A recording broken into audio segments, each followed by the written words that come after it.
Alam nyo ba mga ka-elek, hindi lang pagiging electrical yung alam ko. Marunong din ako mag-rewind ng electric motor. Kaya sa nakikita nyo ngayon, nagsipilit pala ako ng coil papunta sa spool para hindi ako mahirapan kapag ako ay mag-form ng coil.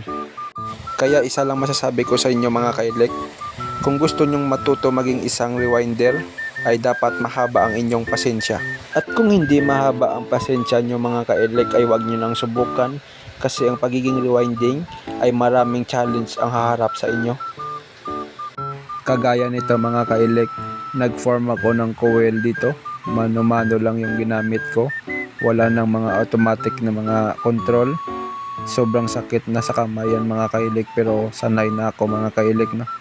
Maraming challenge yung haharap sa iyo kapag baguhan ka pa lang mga ka-elek.